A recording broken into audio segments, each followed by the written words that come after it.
I'll get started on my presentation. So this talk will be about what all components or what it takes to build a real-time analytics platform in Uber. Obviously, the challenges are going to be at the Uber scale. That's why it becomes a interesting topic to cover. This is the first time we are covering Uber's Apache Pinot real-time platform in Confluent talk. But so far we have presented already in other talks as well. So you might be still aware of a lot of things if you have attended this before, but it still creates a very interesting topic to cover. So a brief about myself. So my colleague could not join today because he wasn't well today. So Satish is leading Apache, Kafka, Flink, and Pinot teams at Uber. And myself, I am a lead in Pinot team in Uber. It's been 2 to 3 years for me in Uber, and we have built quite interesting products, both on analytics front of things, and both on user-facing as well as internal products. So the idea for today's talk is also going to be around the same. So we'll discuss about what it takes to build a real-time analytics platform. So first, second, and third points are going to talk about the same thing. And I'll cover almost half the talk around some key use cases that we have been powering with real-time analytics at Uber. Yeah, so let's dive in. So even before discussing the platform capabilities or what it takes to build it, let me just quickly cover some importance of real-time analytics. So at Uber, it has driven significant advancements in multiple domains. So these are domains of engineering, data science, operations. These are external facing use cases. And then these have also powered a lot of internal use cases, which can be around logging, internal metrics for observability, and query analytics for other data stores. For example, you could analyze your queries on MySQL data store and see which are non-performant and performant in real time and fix them very quickly. So it makes sense to have some sort of a real-time platform which can take a look at the most freshest data and bring out actionable insights on them. So there's also a research paper called Perishable Insights. The resolution might not be good, but it basically talks that the most critical decisions is you can take if your data is as fresh as up to minutes level of recency. So anything older than that basically lies in the batch domain. And batch domain, it's a very mature technology, or batch analytics has been mature for almost more than 30 plus years now. It's good, it's very performant, but where it lacks is it's very slow for any kind of user-facing analytic products. So what I mean to say is that batch analytics is very good if you are going to generate reports, you're going to create periodically refreshing dashboards, maybe for internal reporting kind of use cases. You can define long-term business strategies of this batch analytics data, but to really create very quality data-driven products, for example, you can see in the examples, it really requires you to be very performant in crunching real-time data and providing analytics on top of it. So now that the stage is clear that why we actually need real-time analytics, I'll jump over to like a very templatized version of what a platform should look like. Obviously, it is powered by Pinot, which is the workhorse over here. But on a high level, the left side of the story is where your data comes from. And your workhorse should be able to collate all that data. So it can be an event stream data coming from your multiple streams. So most popular one is Kafka, let's say. These can be both business, non-business data. Second can be your batch data, which is more historical in nature. But given you're going to provide analytics, you should be able to collate both real-time and offline data. And then finally, these can be other source truth data. Most common example is your MySQL databases. So your platform should be able to ingest data from various sources into your analytic processing technology, which is Pinot here. And on the other side of the diagram is basically the consumption story. So your technology which you choose or the platform that you build should be capable enough to power at least these major use cases. Use cases can be user-facing analytic applications, anomaly detection in real time, powering business metrics so that you can see health of your business as well as products. And it should even power ad hoc analysis, which was mostly the case during batch analytics kind of days. So this is mostly around consolidating everything into something which can be solved from Pinot. And this is the implementation, you can say, from the previous template. So the real-time analytics platform in Uber is called EVA. EVA stands for Exploration, Visualization, and Actions. I'll be going into deeper insights on ingestion and query side of things. But for the other aspects, so you can see the story is in 3 layers. First is ingestion. For an end user, they should be able to create their data pipelines in the most seamless manner as possible. For example, the development time should be as less as possible, the maintenance overhead should be as less as possible for a developer, and they should be able to also get most kind of observability on their workloads which are doing the ingestion. So in Uber, we have something called uWork, which is our UI for doing drag and drop kind of building data pipelines. So I'll cover this in more detail, but in a nutshell, you can define your logic through SQL kind of queries, and it will be able to spin up either Flink jobs or Spark jobs, which can ingest into Pinot. The second story is Pinot itself.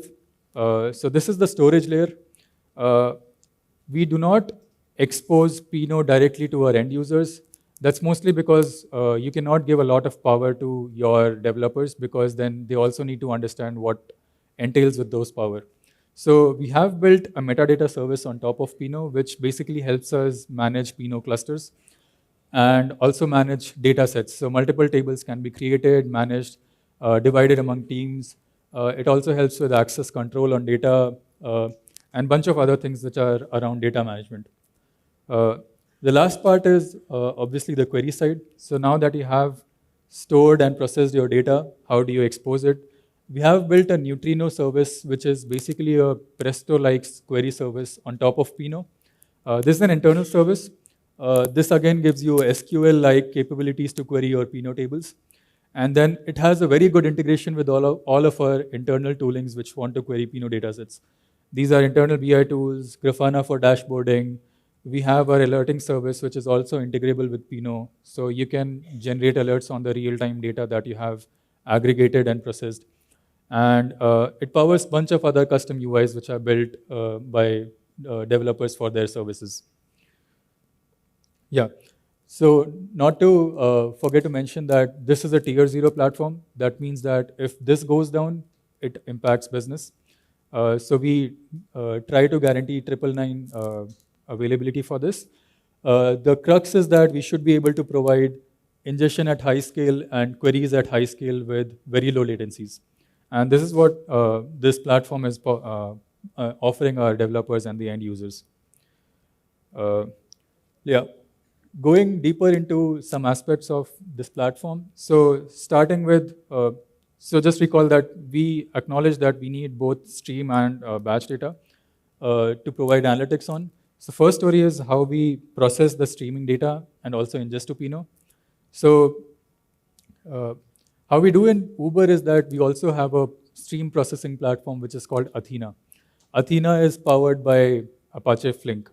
So instead of asking users to write end-to-end Flink jobs, Uber has built Athena libraries as well as the framework, which allows users to just define their business logic through code. And most of the boilerplate code, observability, and bunch of other ecosystems, facilities around Apache Flink jobs are handled by the Athena platform. What it entails is that users can define DAG of their processing pipelines. So you can have bunch of Flink jobs which can transform data and put it in another stream, and then it can be followed by other set of Flink jobs. In most scenarios, these processing pipelines are already in place for one or the other use cases, and analytics is usually at the sink or the end of these processing. So not usually users have to write these jobs, but if they have to write these jobs, it's very easy. The next step on this is the AthenaX platform, which is built on top of Athena. AthenaX provides users to just define SQL queries, which can basically do stream joins, stream processing. It gives you fault tolerance out of the box, exactly once processing, which is powered by AthenaX. Uh, Again, not to mention, uWork is providing drag and drop kind of UI for us again. So you can basically select your source. It can be Kafka or it can be non-stream data sources as well, something like MySQL or something. You can define your logic in SQL. AthenaX will create a Flink job, compile your SQL into a Flink job, and deploy it to a Flink cluster. And at the end, you can again select a sink for your Flink jobs. So in our case, it's going to be Pinot. Yeah. And the transport that we use for moving around this process data is Kafka. In Uber, Kafka is not used in its pure form, but what we use is something called a heat pipe library. Heat pipe library gives strict schema adherence to our messages that we are producing to Kafka. Almost 90% of our use case follow this or use this heat pipe library. So you have a centralized place where you can define your Kafka schemas. You can use this schema to produce to a Kafka topic. And usually schemas are one-to-one mapped with our Kafka topic. To ease things further for our developers, we have Kafka REST proxy. So instead of writing a Kafka client to produce or consume messages, you have REST proxy interfaces. So you can basically think of pushing your message to a service, and that Kafka REST proxy service is basically doing that job of writing to a Kafka topic and reading to it from it. So in all, what happens with this is that if you know what your data should look like and you can represent into a SQL query, you can set up a Flink job within minutes and deploy it to production as well. And this is where the real-time analytic platforms gets the most benefit from. Yeah. Moving to the batch side of world, here again we have built something called Marmire. So what Marmire is responsible for, it can process offline data from any source to any sink. So how it does is, it follows a plugin framework. You can define your sources. This again is usable via the uWork UI. You can drag and drop your sources and drag and drop your sinks. And again, you can define your logic in SQL. So if you look at the diagram on the right side, it clearly shows the two main things that Marmire is doing. So first thing that it does is that it is aware of all the sources where data is getting generated and stored. It will create an ingestion. It can, through very simple configurations provided by the user, enable, usually in one-click kind of a solution, enable ingestion to data lake in Hadoop. And for dispersal to your various other sinks, you can again define a processing logic, and Marmire dispersal will take care of processing and moving the data to your sinks. In our case, we can define an SQL logic for joining multiple data sets together and putting it into Pinot. At the core of Marmire is Avro messages. So Avro again is schema oriented. So you have strict schema adherence for your messages, which is in the long term usually beneficial for us for various debugging or any kind of extensions that we want to do in our pipelines. Yeah. Not to mention again, all this works at very large scale. And same as AthenaX, you can spin up a Spark job which periodically runs in just a few minutes if you know what SQL query that you need to write. Yeah.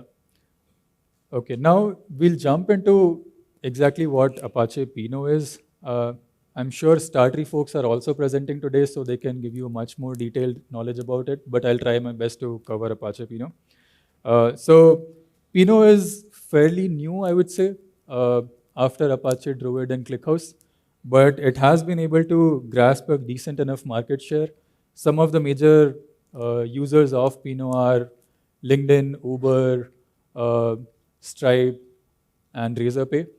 And so this gives a surety that this is a tech which is supported by multiple big companies. So Pinot at heart is a OLAP kind of store. It stores data in a columnar format. That is what is very typical of any OLAP data store. It is designed for low latency, very high throughputs, built in LinkedIn, but we have a lot of open source community engagements from various big companies. Uh, it provides you out-of-the-box support for directly consuming from streams like Kafka, Kinesis, and also provides you connectors to ingest data from Hadoop, S3, GCS. Uh, where Pinot shines is its suite of indexes and aggregation functions. That is what makes Pinot very attractive to users, because if there's an aggregation function or any kind of indexing technique that you want to apply, most likely Pinot has implemented that.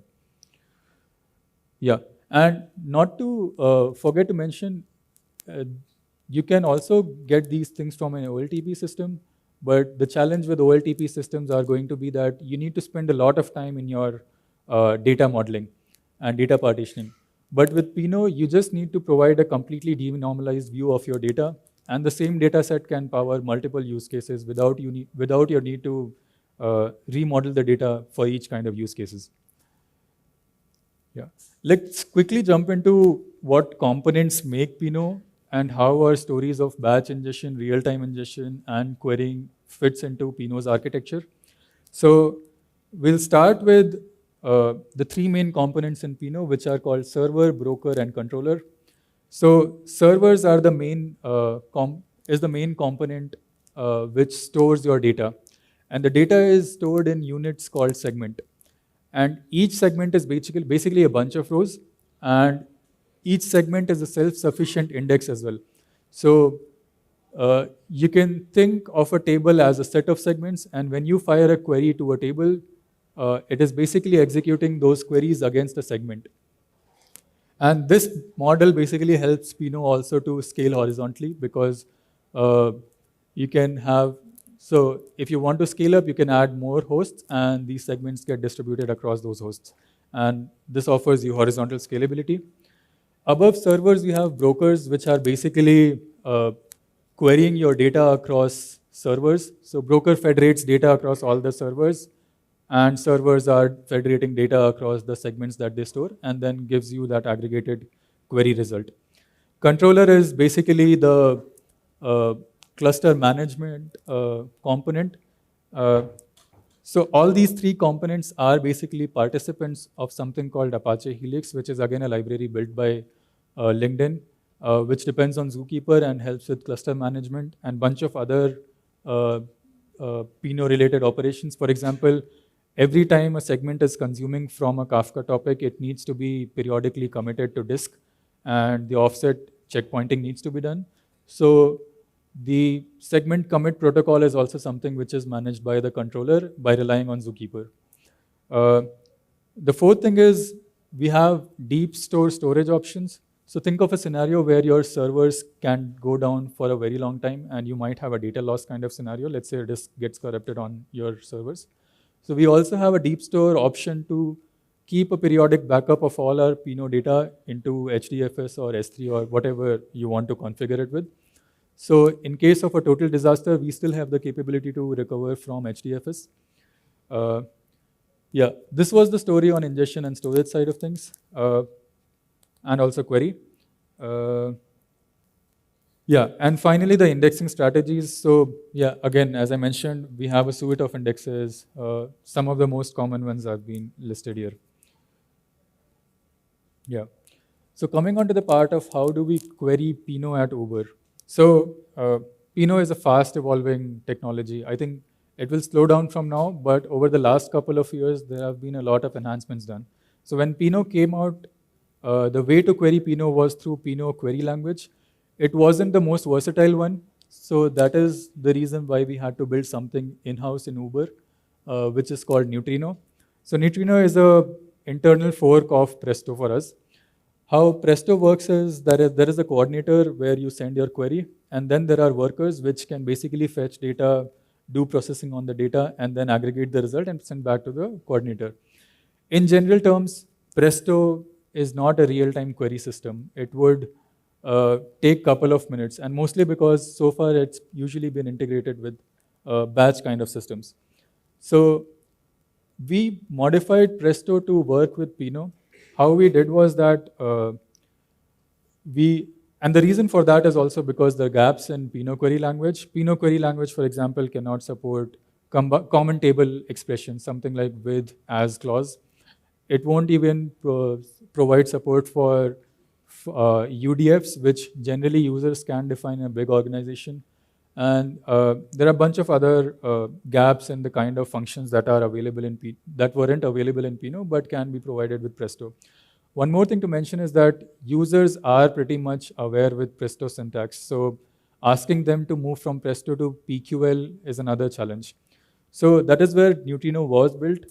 How Neutrino solves this is by, it will still take the query from the coordinator, but the job of worker here will be to create a query plan and push down the maximum possible plan down to Pinot to process it.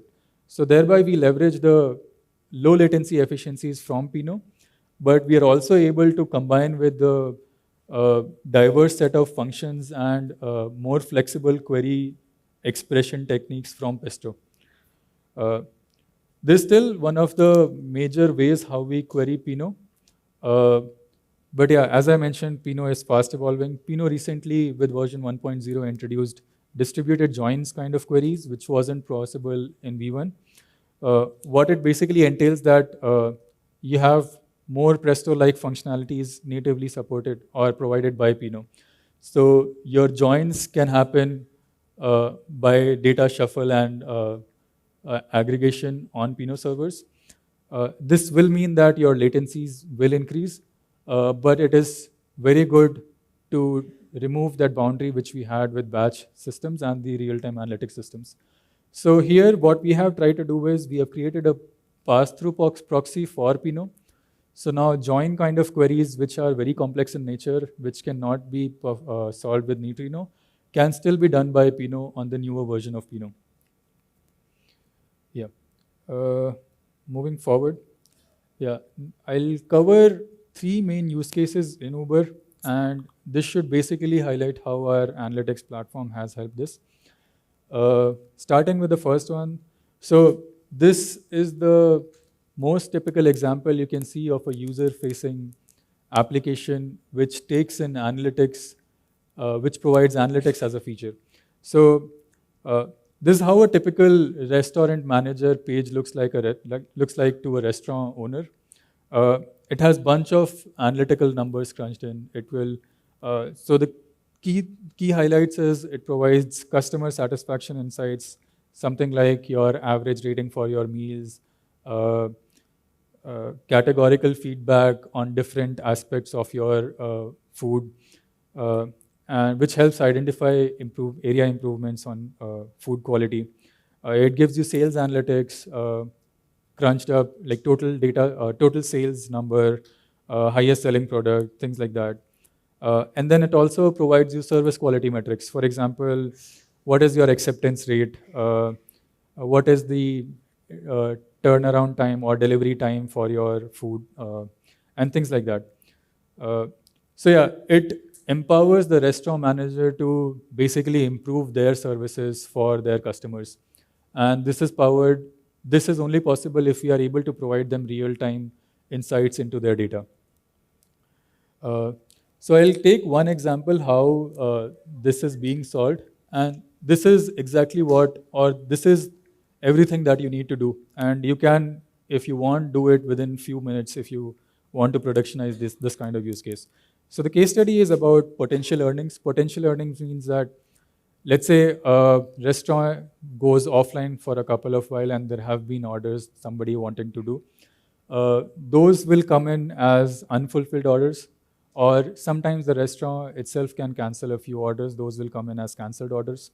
So the first part is where in the AthenaX or the SQL interface-based Flink jobs that we create, we define how do we want to collect this data. So we have the stream for orders data as well as orders dimension data. And we do a stream join with this particular query. You can see that we combine the price data with the orders data, that is the time when it is coming in. And we persist or we put it back into another Kafka stream. And this is all that is needed to build the Flink job. And the second part is you need to set up your Pinot table, which is again powered by the uWork UI as a drag and drop functionality. And the query that should be powering this metric is that you just do a sum of price and for the particular restaurant and for the particular time range. So this gives the customer what is the lost or the potential earnings that they could have done. So these kind of metrics help them schedule something like when should they be going offline or when they can expect more number of orders coming in to improve their restaurant services. Yeah.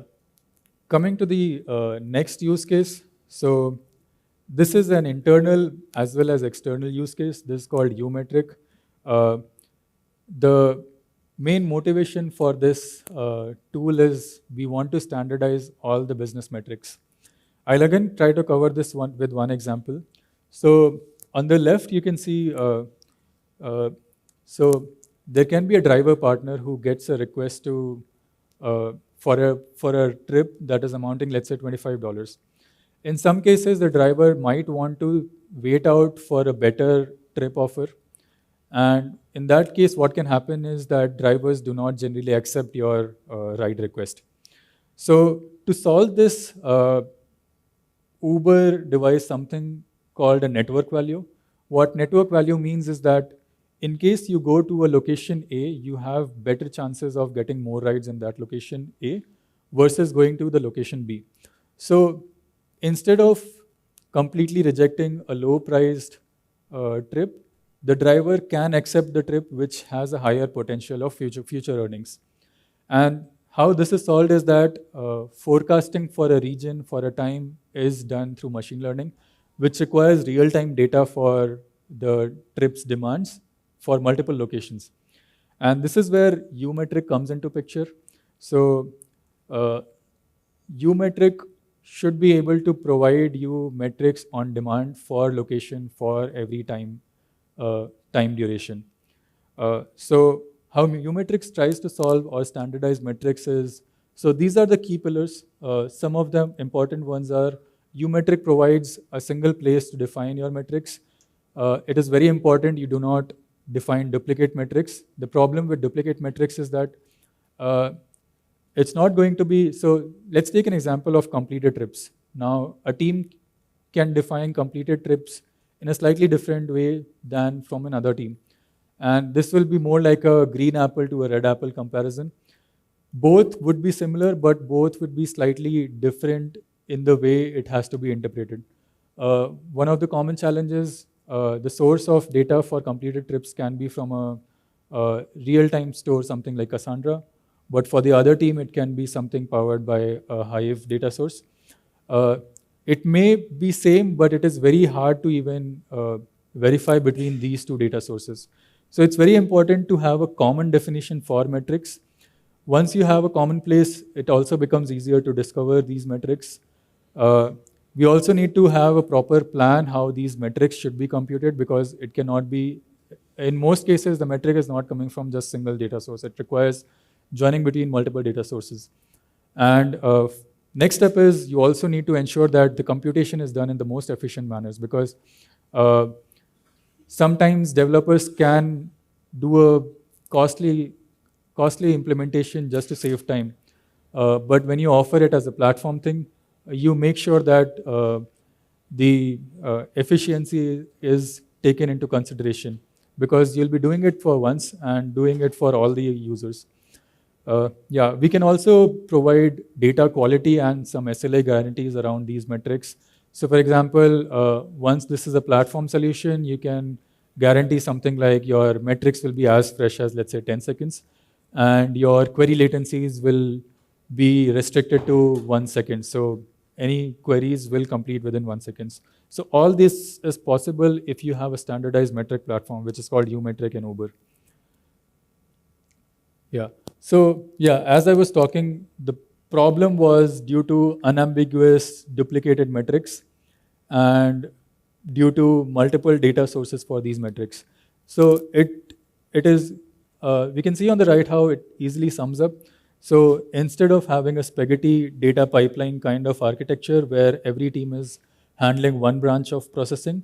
We offer it as a platform with making sure that we do not duplicate the computation effort. It saves both cost as well as time for shipping out new products. So at the background, what happens is that whenever, let's say, you define a new kind of metric that you want to use for a product, uMetric platform is capable enough to integrate with our RTA platform to spin up, if needed, Flink jobs, if needed, Spark jobs, to create those data processing pipelines and put it into Pinot. And on the other side of queries, uMetric provides bunch of ways to surface these metrics. These are provided as in the form of reports or in the form of APIs that developers can integrate. And yeah, basically all these things. Yeah. Looking over how Pinot has helped uMetric platform. So previously the stack used to be on Elasticsearch and now it's on Pinot. This has significantly reduced cost for us. The cost spans in millions.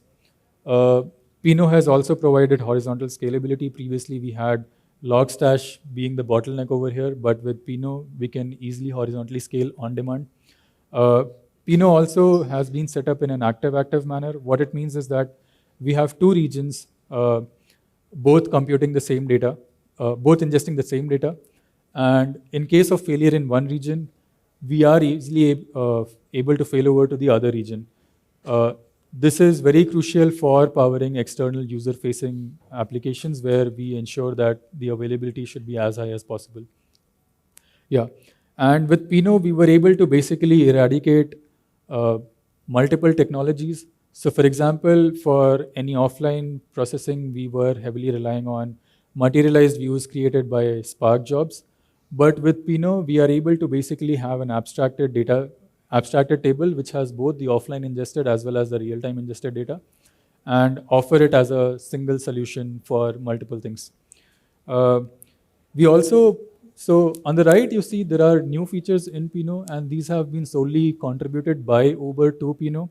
So far we have seen that Pinot is more like an append only store. Every new row comes in, you add to your Pinot table, and then you do a bunch of analytics around it. With full upsert, what you can achieve is that for a given primary key, you can always refer to the latest version of the record. So think of a scenario, let's say you're tracking trips data. So first event can be the time when the trip has been requested and the requester ID. The second event can be driver assigned. So your event is basically getting updated, and the last event is when your trip is getting completed. So with full upsert, you'll always have the most recent version of data. There's something called partial upsert as well, which has been again built by Uber in open source Pinot. Here, instead of replacing the whole row in the upsert, you can define custom logic per column. So you can have something like one column has to be incremented every time the new row is coming for the primary key, or you want to, let's say, overwrite. The next extension that Uber contributed was for these partial upsert, you can define user-defined logic for merging your previous row and the new row. This is significantly powering our demand data set, which we initially talked about. On top of that, metrics can generally require backfills. These backfills are in the scenarios where you are changing the definition of a metric. So given the tables can be upsert in nature, we did not have an offline way of ingesting data to an upsert table in open source. So Pinot also developed Flink connector, which can directly ingest to Pinot real-time tables. And additionally, Uber also developed a Spark connector support, wherein you should be able to take out data from Pinot into Hive. Because if you see, partial upserts are basically doing a row transformation and cannot be replicated outside of the tables. So that's the need for having a Spark connector to pull data from Pinot as well. Yeah. Coming to our last use case, this is around app crash analytics. So to give you an example, this is a very critical tool in Uber. It helps release managers monitor the health of a new version which has been launched. It also helps gauge the health of a beta version of an Uber app. So if you see, this is Uber Freight app, which is for trucks. And similarly, there are around 15 to 16 apps across multiple platforms, iOS, Android. And we provide a view like this. So for example, you can see this is an aggregated out-of-memory crashes that we have seen across operating systems, across device models, cities, and local languages. We also get a good trend of these issues happening. And there are a bunch of filters on application versions. So you can pinpoint to one application version, which, let's say, has started introducing a lot of OEMs on mobile devices. So again, here we had moved from our ELK stack to Pinot. We were able to save around $2 million over here just by moving from Elasticsearch to Pinot. This system, to give some numbers, so it calculates the number of sessions that are active in real time. And this real time is that you will be able to know how many rides are active in a region at a given point in time. So we have around a couple of 100,000 session events per second coming in. We can have crashes in double-digit thousand numbers. Our payload size for crashes varies a lot, from 10 kbs to 500 kbs. And Pinot has a challenge with very large payload sizes. And the data footprint is around hundreds of terabytes, because these are crash data generated from every single mobile device and persisted. The main crux of this project was how can we do in a very cost-efficient manner.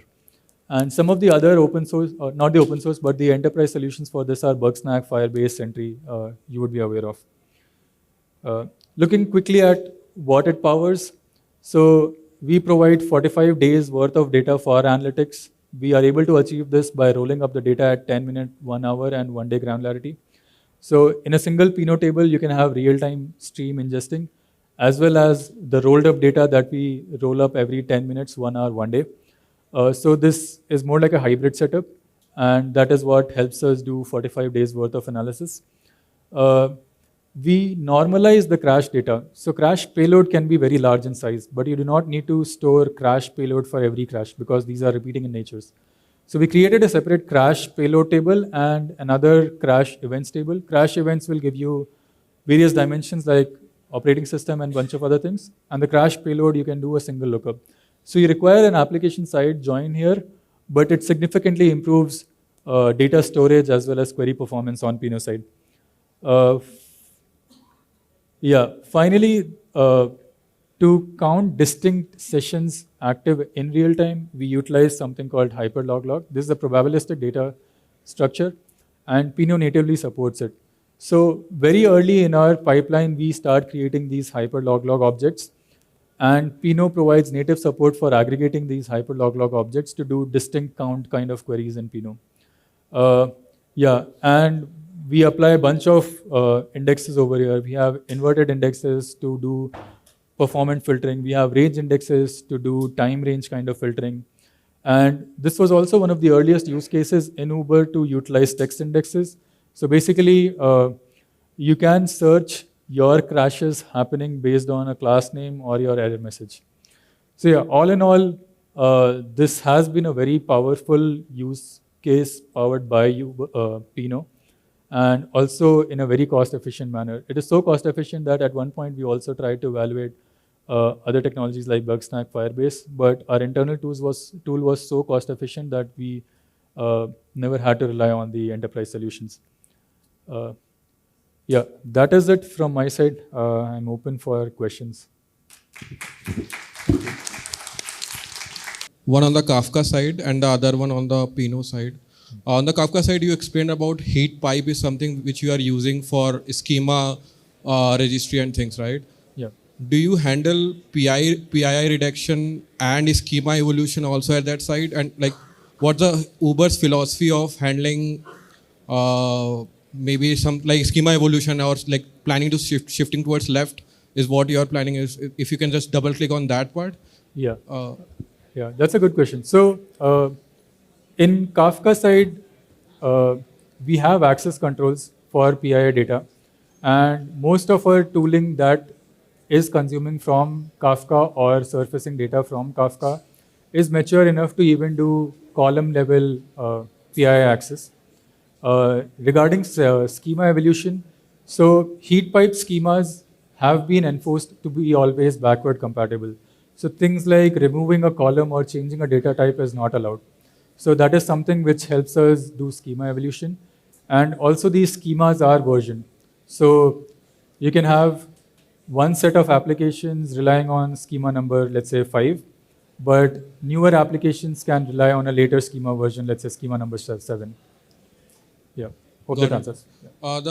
The other one I had is I have is around a Pinot side. So I've been using ClickHouse, and the only one problem that I was facing is the full upsert is not that faster because they like do that in the background by using like replacing merge trees and things like that. How is the experience with this? That's one part. The other part is because you also use tiered storage, right, where you push the data to some blob storage or something like that. Yeah. When pulling that into a server, like do Pinot use some sort of like does it bring all the data inside the server, or is it like use some Bloom filters or something like that to bring a certain subset of data to not overwhelm the server? Yeah. So regarding upserts, if you are talking about full upserts, those are pretty fast in Pinot, almost as performant as normal append-only use cases. The reason is because there is no disk lookup in full upsert kind of ingestion. And what Pinot internally does is it is still appending only, but it maintains an internal hash map which is in memory, where for a primary key it points to the latest record. So that's the reason why we haven't seen any challenges in ingestion latency on upserts. There are a couple of challenges. For example, there is a upper limit on the number of keys that you can store on a host. So vertical scaling, if that's not an option, it becomes very difficult for upsert use cases. But we also have a couple of more optimizations in progress for that. For example, we can have we can have a hybrid hash map where part of the keys are stored on disk and part of the keys are stored in memory. So that helps with like the bottleneck of the memory side. Yeah, regarding the question on the tiered storage, so it's not typically a tiered storage model that we use in Pinot, but it's more like a disaster recovery solution. So whatever data is there in, let's say, deep store, which is powered by HDFS, is generally not utilized unless we have a data loss on the server side. And on the server, Pinot will load all the segments all the time, and these are memory mapped. So your data still is on disk. Our disks are SSDs, solid state disks. But because it is memory mapped, it is still faster to still look up during query time. Do you see any latency when you have the data on a disk instead of memory? Like, is there a comparable metrics? Like, how much data we should be putting on that? So yeah, so SSDs have been pretty fast for us. There hasn't been a use case where we had to say use a on-heap storage compared to off-heap. So we are 100% off-heap for all of our use cases, and we have been able to achieve latencies of 50 milliseconds over here. Thank you. Yeah. I have a question on data roll-up part. So you mentioned that you are rolling up data every 10 minutes, 1 hour, 1 day, whatever at whatever frequency. So now if there is delay in incoming data, now you get a record after you have done the data roll-up. So how are you dealing with that? That's a good question. So data delays do happen. In 10 minutes roll-up, the roll-ups are happening on Flink side. So Flink utilizes something called window aggregations. Our Flink platform is good enough to surface these kind of issues which are happening. Most generally, these kind of delays happen when there is an ingestion spike in the upstream. So we require to scale up our Flink jobs. But to truly understand the analytics use case, we never power a use case where we need to give an SLA. But we always try to target an SLO. For example, when we say the data will be fresh as 5 minutes, it's not guaranteed to be 5 minutes, it can still be delayed. But if it is getting delayed, we have a bunch of observability around it and SOPs to mitigate those kind of scenarios as quickly as possible. Did that answer your question? Thanks.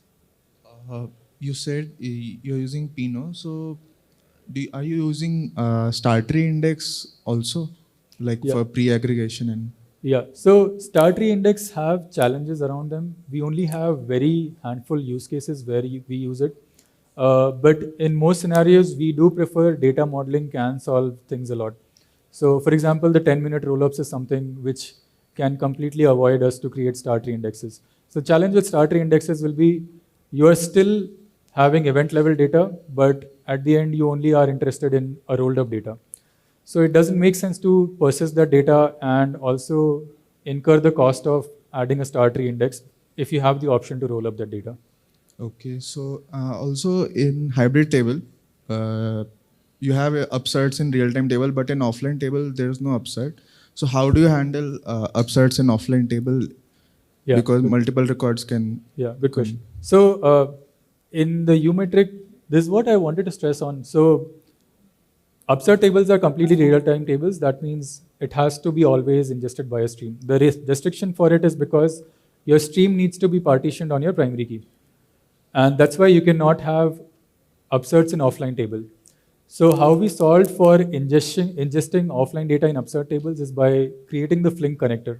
So Flink is capable enough to do both stream as well as batch kind of upserts, ingestions. So Flink job can itself create that segment externally and then upload to a upsert table. And then Pinot will take care of deduplicating the primary keys and pointing to the latest record. Okay, so you use Flink connectors directly to ingest table to Pinot. Correct, correct. Okay. Thank you everyone for giving me the opportunity. Have a good day.